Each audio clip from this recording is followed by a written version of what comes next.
Assalamualaikum warahmatullahi wabarakatuh. Perkenalkan, nama saya Vista Mardiana dari kelas 11 IPA 4. Pada kesempatan kali ini saya ingin membahas tentang struktur sel beserta fungsinya. Nah, kalian tahu nggak siapa pertama kali yang menemukan sel? Jadi, sel ini pertama kali ditemukan oleh Robert Hooke pada tahun 1665. Pada saat itu, Hooke ini mengamati sel gabus pada dinding sel tumbuhan yang sudah mati menggunakan mikroskop sederhana. Ia melihat ada ruangan kosong kecil yang kemudian menamakannya dengan sel. Bahasa Latinnya itu leluca yang artinya kamar kecil. Penemuan tentang sel berkembang ketika Anthony van Leeuwenhoek menjadi orang pertama yang melihat sel hidup dari alga Spirogyra dan bakteri menggunakan mikroskop pada tahun 1674. Sel ini sebagian besar berdiameter 1-100 mikrometer dan volumenya berkisaran sekitar 1-1000 mikrometer kubik. Sel hewan itu berkisaran sekitar 20 mikrometer, sel tumbuhan berkisaran sekitar 40 mikrometer, sel amoeba berkisaran 90-800 mikrometer, dan sel alga yang terbesar itu berkisaran 50.000 mikrometer. Nah, langsung saja ya kita masuk ke struktur sel. Struktur sel ini terbagi menjadi dua bagian. Ada bagian luar dan ada bagian dalam. Sekarang kita akan membahas bagian luar dulu ya.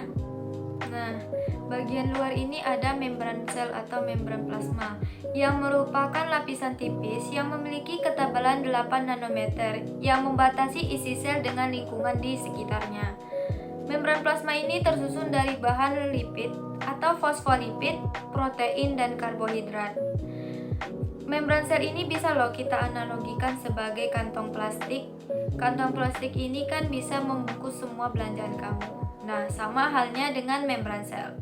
Jadi, membran sel adalah lapisan terluar yang membungkus dan menjaga komponen-komponen sel di dalamnya. Membran sel ini bersifat semi-permeable karena adanya struktur fosfolipid. Apa sih fungsi membran sel?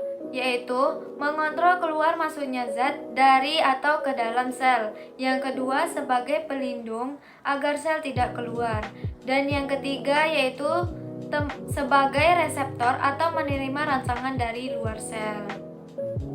Nah, kita masuk ke yang kedua yaitu dinding sel. Dinding sel ini memiliki ketebalan 0,1 mikrometer hingga beberapa mikrometer. Dinding sel ini terdapat pada sel tumbuhan, sel jamur, dan sel alga atau ganggang. Nah, fungsi dinding sel yaitu melindungi sel, mempertahankan bentuk sel, dan mencegah terjadinya penyerapan air yang berlebihan. Nah, selanjutnya kita akan membahas bagian dalam, yaitu protoplasma. Maksudnya adalah semua bahan yang mengisi bagian dalam sel. Protoplasma ini terletak di dalam dan mengelilingi membran sel. Protoplasma terdiri dari 3 bagian utama. Yang pertama adalah nukleus atau inti sel. Nukleus ini adalah bagian yang paling penting bagi sel.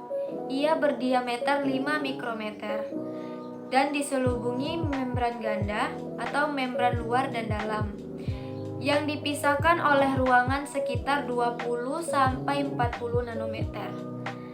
Membran inti ini tersusun dari bahan lipid dan protein. Di sekeliling inti ada pori-pori yang berdiameter 100 nanometer untuk mengatur keluar dan masuknya makromolekul dari nukleus.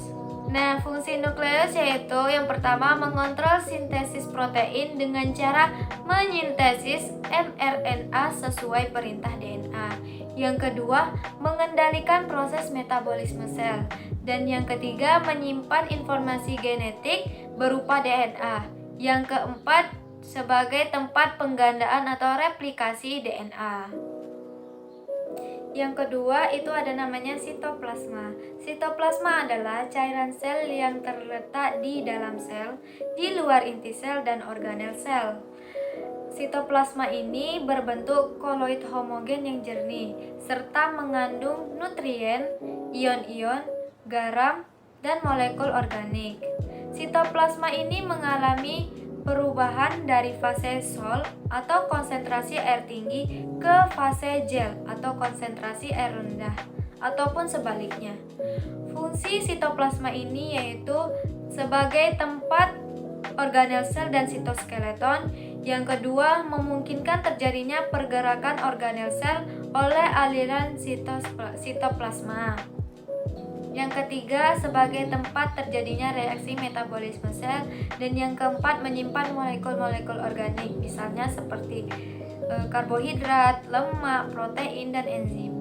Yang ketiga, ada sitoskeleton. Sitoskeleton ini merupakan kerangka sel yang kuat dan lentur, yang berupa jalinan serabut yang tersebar ke seluruh sitoplasma.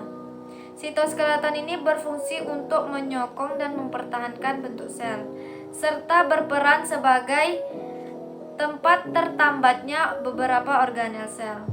Sitoskeleton terbagi menjadi 3 jenis. Yang pertama ada mikrofilamen. Mikrofilamen ini adalah lapisan yang paling tipis. Fungsinya yaitu bergabung dengan protein lain dengan membentuk jalinan 3 dimensi yang menyokong bentuk sel. Yang kedua ada filamen intromediate. Filamen intromediate ini adalah lapisan yang ketebalannya sedang. Fungsinya yaitu memperkuat bentuk sel. Yang ketiga ada mikrotubula.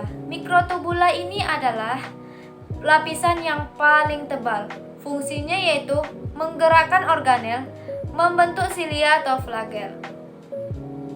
Dan yang terakhir saya akan memberi tabel di sini, yaitu perbedaan antara struktur sel hewan dan struktur sel tumbuhan.